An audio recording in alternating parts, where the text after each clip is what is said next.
Yun guys, meron tayong unboxing na naman ha. In-order natin para sa ating MotMot na YTX, yung mga YTX, mga switch para makumpleto na po siya. Si Yamaha YTX na rin sa kanyang classic look at mga modification. So guys, bumili ako ng kanyang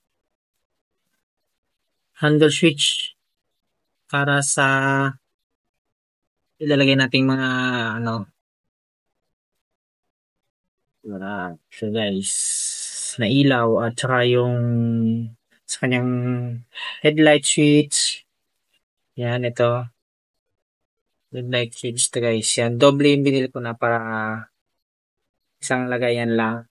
Itong isa, para sa headlight switch. Itong isa, para doon sa paano na ito? Sa auxiliary. May nalagay rin natin, no? So, ito yung kanya guys. 3 wire yan siya. Okay. Tapos, binili na rin tayo na isa lang kanto pinagbilang ko. Yun, yung hazard para may hazard din siya. Yeah. Tintilan natin.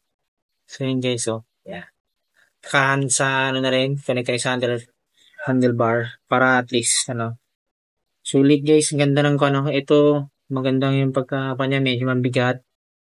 Kasi ito ganun din. So, halatang waterproof.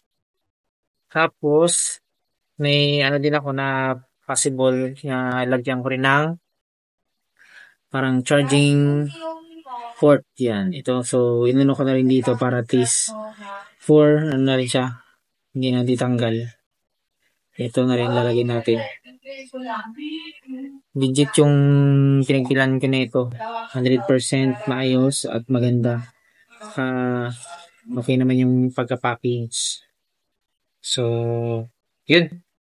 Kaya, pagka ano nyo, yung mga manual na motorcycle nyo, lagyan nyo ng mga handlebar switch. Ito guys, maganda. Yan siya, ang ganda na alloy. Alloy. Ito ganun din. Ayan. Tapos, ito, alloy din. O alloy. Sa plastic eh. Alloy siya eh. Alloy. So, ano lang, black lang yung pulbo niya. So, maganda. Kasi ano siya, hantang solid. Ito rin para sa itong hazard. At ako na lang din gagawa ng sa hazard ko. Hindi na din wala.